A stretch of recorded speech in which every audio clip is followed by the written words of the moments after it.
تیری عظمتوں سے ہوں بے خبر، یہ میری نظر کا قصور ہے۔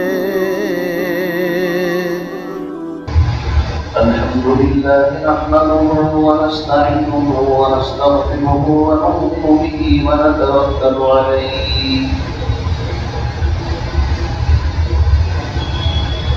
ونعوذ بالله من شرور أنفسنا ومن سيئات أعمالنا، من يهده الله فلا مضل له ومن يضلله فلا هادي له، ونشهد أن سيدنا ومرشدنا ومولانا محمدا عبده ورسوله، أما بعد فأعوذ بالله من الشيطان الرجيم، بسم الله الرحمن الرحيم،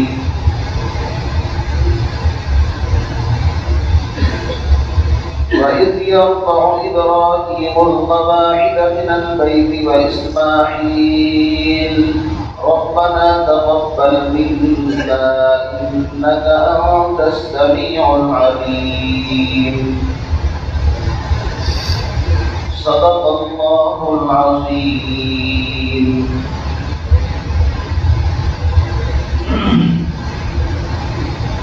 وقال النبي صلى الله تعالى عليه وسلم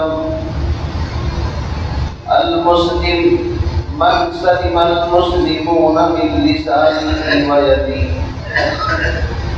أو كما قال النبي صلى الله تعالى عليه وسلم۔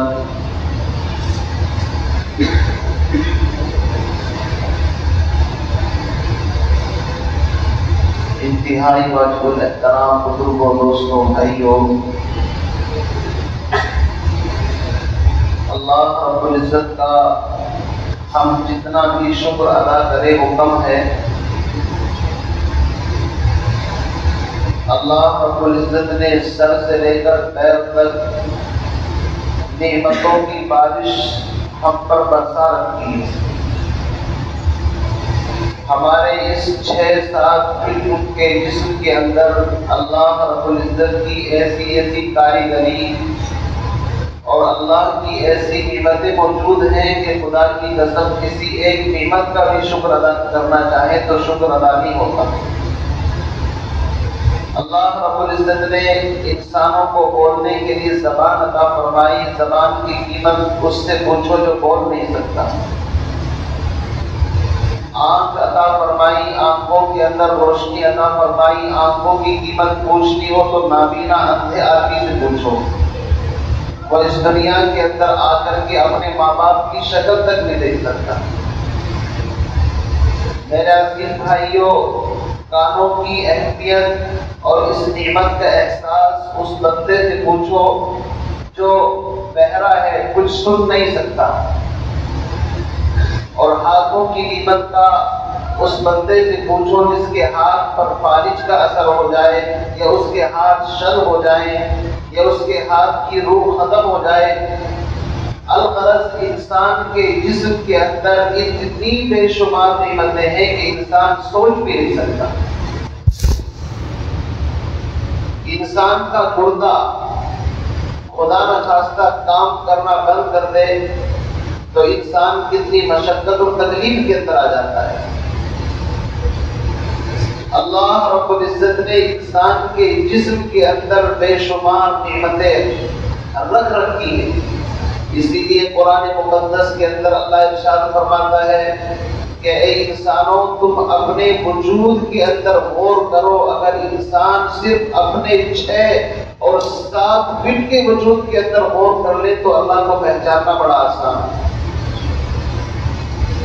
اگر اللہ آسمان سے قرآن نازل نہ کرتا، 1,24,000 پیغمبروں کو اللہ مبعوث نہ کرتا، اللہ رب العزت آسمان سے کوئی کتاب نازل نہ کرتا، تو بھی انسانوں کی ہدایت کے لیے، رہنمائی کے لیے اللہ نے جو کروڑوں اربوں نعمتیں اس کے جسم کے اندر رکھ رکھی ہیں، میرے بھائیوں ان نعمتوں پر غور کر کے اللہ کو پہچاننا واجب تھا، ضروری تھا۔ چنانچہ جو بندے ان نعمتوں کے اندر غور کرتے ہیں وہ اللہ کو پہچان لیتے ہیں۔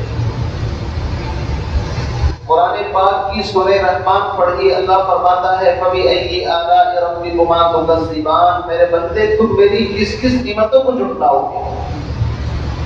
زمین بنائی تو زمین سے اگنے والی چیزوں کو تمہارے جسم کی غذا بنا دیا، آسمان کا سایہ تمہارے سروں پر کر دیا، چاند سورج تمہاری روشنی کے لیے بنا دی۔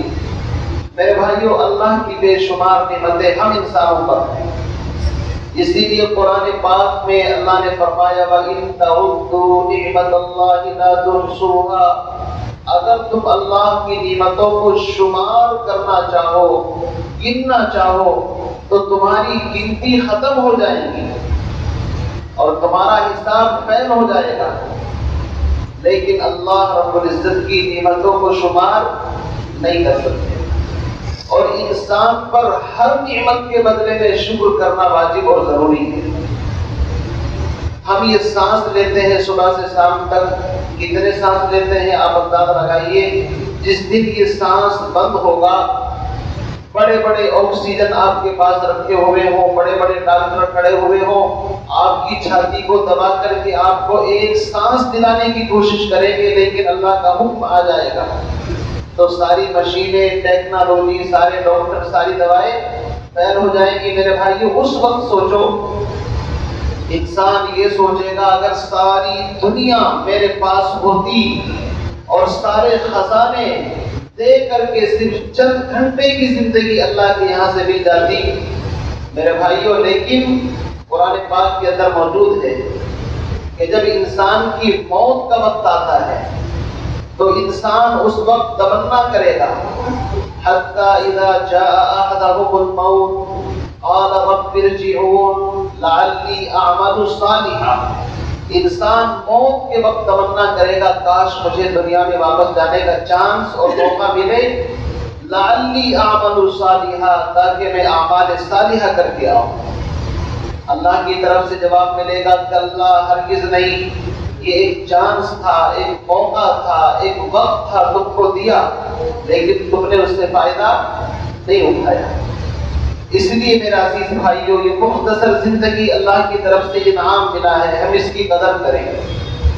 اگر انسان پوری زندگی اپنے رب کو راضی کرتے کرتے گزار دے، راتوں کو تہجد کے اندر کھڑا ہو، قرآن پاک اس کی زبان پر جاری ہو اور کبھی رکوع سجدے کے اندر، تو بھی اللہ رب العزت کی نعمتوں کا حق ادا نہیں ہو سکتا۔ بہرحال عرض کرنے کا مقصد یہ ہے کہ ہم سب اللہ رب العزت کی عبادت کے لیے پیدا ہوئے ہیں۔ قرآن کہتا ہے وَمَا خَلَقْتُ الْجِنَّ وَالْإِنسَ إِلَّا لِيَعْبُدُونِ، میں نے انسان اور جنات کو صرف اپنی عبادت کے لیے پیدا کیا ہے۔ جب انسان عبادت کے لیے پیدا کیا ہے تو اس کو عبادت کے طریقے سیکھنے پڑیں گے۔ کیا طریقہ ہے کہ جس کے ذریعے سے میرا رب مجھ سے راضی ہو جائے؟ وہ کون سے طریقے ہیں کہ جن کے اوپر چل کر کے میں اپنے رب کو راضی کر سکتا ہوں، خوش کر سکتا ہوں؟ میرے بھائیوں، اسی لیے انسان جب ماں کے پیٹ سے پیدا ہوتا ہے تو وہ کچھ نہیں جانتا۔ بکری کا بچہ اپنی ماں کے پیٹ سے پیدا ہوتا ہے تو وہ اپنے نفع نقصان کو سمجھتا ہے۔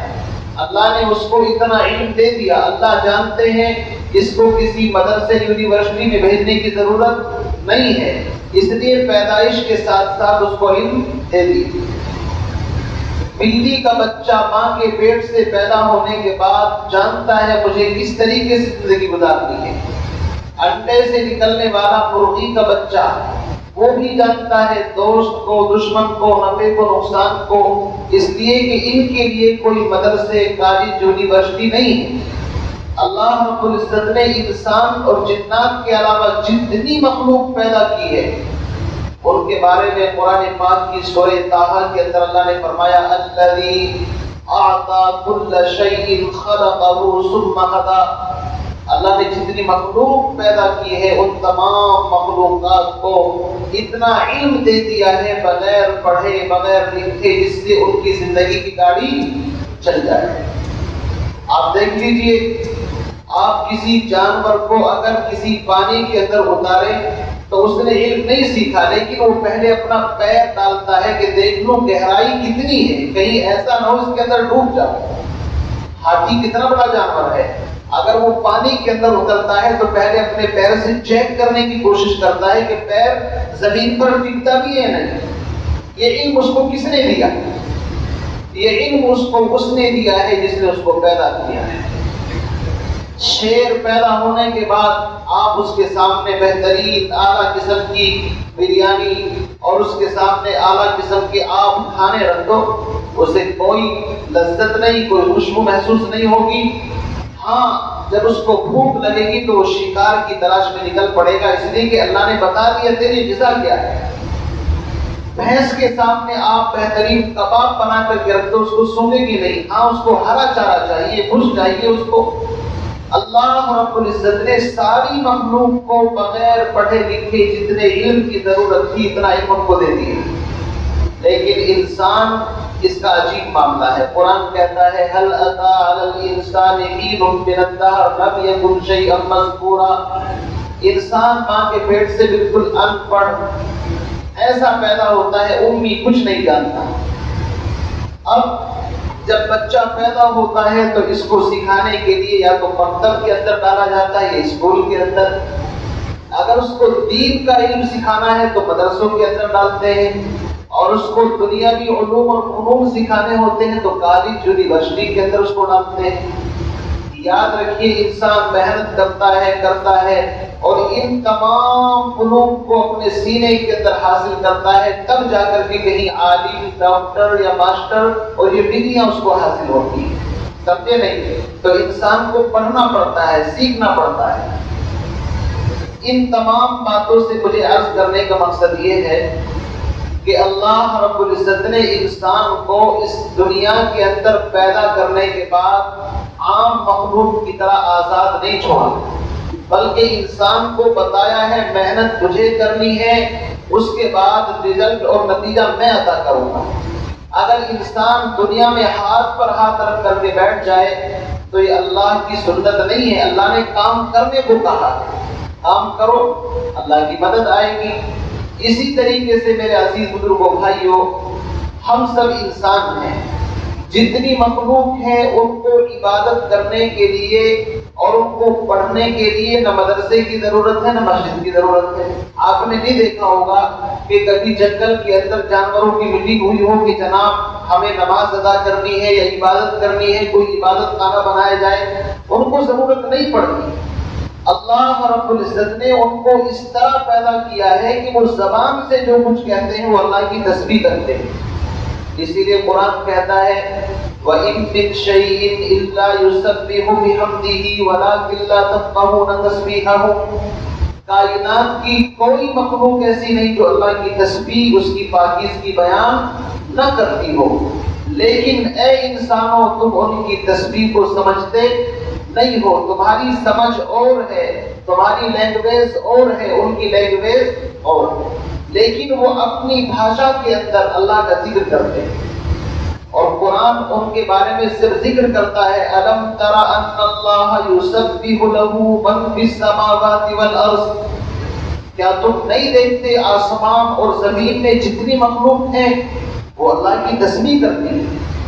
اور یہاں تک فرمایا فضاؤں میں اڑنے والے پرندے وہ بھی اللہ کا ذکر کرتے ہیں، اللہ کی تسبیح کرتے ہیں، لیکن ان کو اپنی عبادت کرنے کے لیے کسی مدرسے، مسجد، خانقاہ کی ضرورت نہیں۔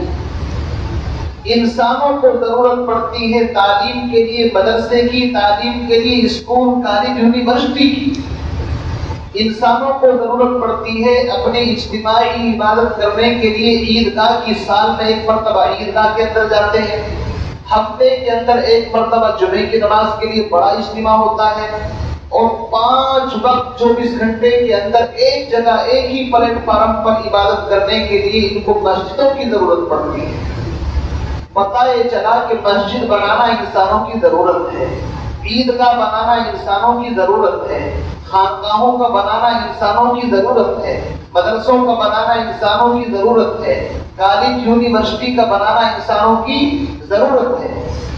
یہاں تک کہ اگر جانور بیمار ہو جائیں، ایک دوسرے کو چیر پھاڑ دیں، تو آپ نے نہیں دیکھا ہوگا کہ ان کے اندر باقاعدہ کوئی ڈاکٹروں کی ٹیم لگ گئی ہو کہ بھائی اب آؤ سب اس کا علاج کرو۔ اللہ جانتے ہیں کہ جس کو زندہ رکھنا ہے اللہ اس کو ایسے ہی زندگی عطا فرما دیتے ہیں، اور جس کی زندگی ختم ہو جاتی ہے اس کی کہانی ختم ہو جاتی ہے۔ لیکن انسان اپنے وجود کو باقی رکھنے کے لیے بیمار ہو جائے تو ہاسپٹل کی ضرورت پڑتی ہے، ڈاکٹر کی ضرورت پڑتی ہے، دواؤں کی ضرورت پڑتی ہے، سارے کے سارے علوم اور فنون ساری زندگی انسان کے گرد گھومتی ہے۔ اسی لیے میرا عزیز بزرگوں دوستو، مسجدوں کو بنانے کے لیے یہ سلسلہ پہلے سے چلا آ رہا ہے، آج کا نیا سلسلہ نہیں ہے۔ اس زمین پر اللہ رب العزت نے زمین کو بنانے سے پہلے عبادت کے لیے خانہ کعبہ، جس کو اللہ کا گھر کہا جاتا ہے، اللہ رب العزت نے اس کو بنایا، اور اس کی تعمیر کے بارے میں فضائل اعمال اٹھا کر کے دیکھی، حضرت شیخ نے بڑی تفصیل کے ساتھ لکھا ہے۔ فرمایا کہ فرشتوں کے ذریعے سے اس کی تعمیر کرائی۔ ان اول بیت وضع للناس للذی ببکۃ مبارکا وہدی للناس۔ اللہ فرماتے ہیں کہ اس زمین پر سب سے پہلا گھر جو بنایا گیا ہے وہ اللہ کی عبادت کے لیے خانہ کعبہ بنایا گیا ہے، سب سے پہلا گھر۔ اس کا مطلب یہ ہے کہ عبادت کے لیے چونکہ انسان کو پیدا کیا گیا ہے تو عبادت کے لیے کسی رخ اور سمت کی ضرورت تھی۔ یاد رکھیے، ویسے تو انسان چاہے مشرق کی طرف منہ کرے، مغرب کی طرف کرے، شمال کی طرف کرے، جنوب کی طرف کرے، ہر حال میں وہ اللہ ہی کی عبادت کرتا ہے۔ وَلِلَّهِ الْمَشْرِقُ وَالْمَغْرِبُ فَأَيْنَمَا تُوَلُّوا فَثَمَّ وَجْهُ اللَّهِ۔ اللہ نہ مشرق میں ہے، نہ مغرب میں، نہ شمال میں، نہ جنوب میں، وہ تو جہت سے پاک ہے۔ لیکن انسانوں کی اجتماعیت اور ایک پلیٹ فارم پر اکٹھا کرنے کے لیے ایک رخ ان کو دے دیا کہ خانہ کعبہ کی طرف رخ کر کے نماز پڑھو۔ اسی لیے جب انسان خانہ کعبہ میں نماز پڑھتا ہے تو چاروں طرف سے اسی کی طرف رخ کر کے پڑھتا ہے۔ اب ہم چونکہ ادھر مشرق کے اندر ہیں تو اس لیے ہمارا قبلہ مغرب کی طرف ہے، اور جو لوگ مغرب کی طرف رہتے ہیں وہ مشرق کی طرف ہو کر کے نماز پڑھتے ہیں، جو شمال میں ہیں وہ ادھر ہو کرتے ہیں، جنوب والے ادھر۔ الغرض ایک جہت انسانوں کے لیے متعین کر دی تاکہ انسان کا عبادت کے اندر من لگے۔ اگر ایک مسجد کے اندر حکم دے دیا جاتا کہ بھائی چاہے جدھر کو چاہو نماز پڑھ لو، اس لیے کہ اللہ تو ہر جگہ پر ہے، تو آپ سوچئے ایک ہی صف کے اندر کوئی مشرق کی طرف منہ کر لے، کوئی مغرب کی طرف، کوئی شمال کی طرف، کوئی جنوب کی طرف، کتنا بے ڈھنگا پر محسوس ہوتا ہے۔ اسلام ڈسپلن کا سبق دیتا ہے، سمجھے نہیں؟ ڈسپلن ایسا کہ بالکل صفیں درست ہونی چاہیے، ایک کی ایڑی دوسری کی ایڑی سے آگے نہ ہو، کسی کا پیر دوسرے کے پیر سے آگے نہ ہو۔ البتہ پیٹ اگر کسی کا بڑا ہے تو آگے پیچھے ہو سکتا ہے، وہ تو مجبوری ہے، لیکن بہرحال صفوں کی درستگی اس انداز سے کرنی ہے کہ کوئی کسی سے آگے نہ نکلے۔ اور پھر صفوں کی ترتیب بتائی، الاقرب فالاقرب، امام کے قریب زیادہ تر وہ لوگ ہونے چاہیے جو عمر میں بھی بڑے ہوں، علم کے اندر بھی بڑے ہوں۔ پہلی صف کے اندر کون رہے؟ علم کے اندر بھی بڑے ہوں اور فضل کے اندر، تقوی کے اندر بڑے ہوں۔ وہ لوگ آئیں، پھر اس کے بعد پھر بچوں کی صف، اور پھر اس کے بعد اگر عورتیں آئیں تو ان کی صف پردے کے ساتھ۔ تو اسلام ایک ڈسپلن سکھاتا ہے، تہذیب تمدن سکھاتا ہے۔ میرے عزیز بزرگوں بھائیوں، لیکن آج ہمیں نہ مسجد کے اندر عبادت کرنے کا ڈھنگ آتا ہے، نہ ہم پوچھتے ہیں، نہ سیکھنے کی کوشش کرتے ہیں۔ اللہ ہماری حفاظت فرمائے۔ اس لیے ضرورت اس بات کی ہے کہ ہم انسان ہیں اور انسانوں کو عبادت کے لیے مسجدوں کی ضرورت پڑتی ہے، تو ان مسجدوں کو بنانے کے اوپر بڑا اجر اور ثواب بھی ملتا ہے۔ حدیث کے اندر فرمایا، جس نے چڑیا کے گھر کے برابر، چڑیا کا گھونسلہ بہت چھوٹا سا ہوتا ہے، اگر اتنی سی بھی کوئی مسجد بنا دی، اللہ رب العزت جنت میں اس کو اس کے بدلے میں محل عطا فرمائے۔ بغداد کا ایک واقعہ لکھا ہے، ہارون رشید کا زمانہ ہے۔ ہارون رشید نے اعلان کر دیا کہ بغداد کی جامع مسجد ہم اپنے خرچ سے بنائیں گے، اس میں کسی سے چندہ نہیں لیا جائے گا۔ ایک غریب آدمی کے دل کے اندر تمنا تھی کہ میں بھی کچھ حصہ لگا دوں۔ کتابوں میں واقعہ لکھا ہے، بہرحال اس نے بڑی جستجو کی، کوشش کی، اور جب انسان کوشش کرتا ہے اللہ راستہ نکال دیتے ہیں۔ اس نے کچھ اینٹیں خریدی اور رات کی تاریکی کے اندر چپ چاپ، کسی کو بتایا نہیں، چونکہ بادشاہ کی سختی تھی ہم کسی سے چندہ نہیں لیں گے، اور کچھ اینٹیں خرید کر کے ان اینٹوں کے اندر گلا کر کے آ گیا، کسی کو بتایا نہیں۔ یہاں تک کہ ہارون رشید جو وقت کا بادشاہ ہے، جب اس کو خواب رات کو نظر آیا، اس نے دیکھا کہ جنت کے اندر ہے اور دو آمنے سامنے ایک جیسے محل بنے ہوئے ہیں، ایک کے اوپر ہمارا نام لکھا ہوا ہے اور ایک کے اوپر مزدور کا نام لکھا ہوا ہے۔ اب اس کو ٹینشن ہوئی کہ یار ایک غریب مزدور آدمی، اس کا بھی اتنا بڑا مکان، اور ہم بادشاہ وقت ہمارا بھی اتنا بڑا مکان، تو ظاہر بات ہے الجھن تو ہوتی ہے۔ تو کہتے ہیں کہ انہوں نے اپنے مکان، میں نے اس مکان میں گھسنے کی کوشش کی کہ اندر سے جا کر کے دیکھوں، ہو سکتا ہے ڈیکوریشن میں کوئی فرق ہو، باہر سے تو ایک جیسا ہے۔ فرشتوں نے کہا آپ کو اجازت نہیں ہے، آپ کا ہے، اگر جانا چاہو تو اس میں جاؤ۔ کہ یہ کس کا ہے؟ یہ ایک غریب مزدور کا مکان ہے بغداد کے اندر۔ کہا تو میں بغداد کا بادشاہ ہوں، وہ میرے لیے آیا ہے تو بھی مجھے اجازت ملنی چاہیے۔ اس نے کہا کہ تمہاری بادشاہت زمین پر چلتی ہے، آسمانوں پر نہیں چلتی۔ اس طرح مختصر یہ ہے میرے عزیز بھائیوں، جو وہ خواب سے بیدار ہوا تو اس کی حیرت کی انتہا نہ رہی کہ یار میں نے مسجد بنائی ہے تو چلو مجھے تو ملنا چاہیے، لیکن وہ غریب آدمی، اس کا بھی ایسا ہی مکان۔ تلاش کرتے کرتے اس غریب بیچارے تک پہنچ گئے اور اس نے کہا کہ آپ اپنا مطلب کوئی معاوضہ اور کوئی ہم سے لے کر کے دستبردار ہو جاؤ۔ اس نے کہا کہ نہیں، میرا کوئی ایسا عمل نہیں۔ پہلے تو اس نے چھپانے کی کوشش کی۔ بادشاہ نے پوچھا تمہارا ایسا کون سا عمل ہے جس کی وجہ سے تمہیں جنت میں محل اللہ نے عطا فرما دیا ہے؟ اس نے کہا غریب آدمی ہوں، مزدور ہوں، مزدوری کرتا ہوں، 2 وقت اپنے بچوں کا پالن پوشن کرتا ہوں، میرے پاس کہاں کچھ ہے؟ کہا نہیں، کوئی نہ کوئی بات ضرور ہے۔ تو اس نے بتایا کہ جب آپ نے اعلان کیا تو اس کے بعد میرے دل کی خواہش تھی میں کچھ شرکت کر لوں، تو میں نے اپنی محنت مزدوری کے جو پیسے جمع کر رکھے تھے، محنت کی کمائی لگتی ہے یہ بھی یاد رکھنا، محنت کی کمائی اکٹھی کر رکھی تھی، میں نے وہ چند اینٹیں اس کے اندر لگائی ہیں۔ تو بادشاہ نے کہا کہ تم اس کی قیمت لے لو، ڈبل ٹربل پتہ نہیں کتنے گنا۔ اس نے کہا حضرت جو خواب آپ دیکھتے ہیں وہی خواب مجھے بھی نظر آیا ہے، اس لیے میں اس کا سودا نہیں کر سکتا۔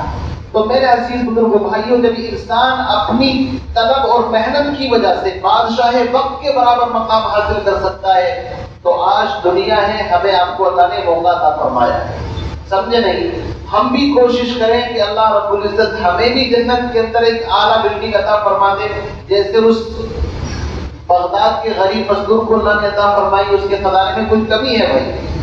یہ ہماری دنیا کی زندگی تو ہے ختم، محدود، لیکن وہ لامحدود زندگی ہے۔ وہاں پر کبھی نہ پلوٹ کی کمی ہوگی، نہ پلیٹ کی کمی ہوگی، نہ وہاں کرنسی کی کسی چیز کی کمی نہیں ہوگی۔ اس لیے اٹھ کر کے اپنی خوشی کے ساتھ مسجد کا تعاون فرمائیں۔ یہ پلوٹ کے جو پیسے ہیں آپ کو دینے ہیں، مسجد کا چندہ باہر سے کہیں ہوتا نہیں ہے، آپ ہی کو دینے ہیں، مسجد آپ کی ہے، ہم سب کے لیے ہے۔ میں نے ابھی آپ کو بتایا کہ انسانوں کو عبادت کے لیے، پڑھنے کے لیے مدرسے، یونیورسٹی، کالج سب کی ضرورت پڑتی ہے، لیکن اللہ کی جو بے شمار مخلوق ہے اس کو کوئی ضرورت نہیں۔ اب آپ جتنی جلدی اس کا پیسہ ادا کر دیں گے، چونکہ قرض جو ہے حدیث کے اندر فرمایا کہ اللہ کے راستے میں اگر انسان شہید ہو جائے، شہادت کا بڑا اونچا درجہ ہے، اور اس کے ذمہ قرض ہو، تو جب تک وہ قرض ادا نہیں ہوتا تب تک اس کی مغفرت کا معاملہ اٹکا ہوا رہتا ہے۔ نبی علیہ الصلوۃ والسلام جنازے کی نماز نہیں پڑھاتے تھے اگر پتہ چل جاتا اس کے اوپر قرض ہے، اور پھر بعد میں پڑھانی شروع کی آپ نے، جب صحابہ اپنے ذمہ لے لیتے تھے کہ ہم اس کا قرض ادا کر دیں گے تب آپ آتے تھے۔ تو قرض کا مسئلہ بڑا نازک ہے۔ آپ کی مسجد کے اوپر قرض ہو اور ہم اس طرح کھلے میں آزادی کے ساتھ سانس لیتے رہے، ہماری غیرت کہاں چلی گئی؟ یہ مسجد ہماری ہے، اللہ کا گھر ہے، اس میں جتنا دیں گے انشاءاللہ دنیا میں بھی ملے گا، آخرت میں بھی ملے گا۔ یہ کمائی چھوڑ کر کے جو ہم بینک بیلنس ہے نا، اگر مر گئے خدا کی قسم وارث بانٹ لیں گے اور کسی کو توفیق نہیں ہوگی کہ اپنے والد بزرگوار کے نام سے کچھ دے دے. اس لیے بہتر وہ ہے جو اپنے ہاتھوں سے دے کر کے اللہ کے راستے میں جائے.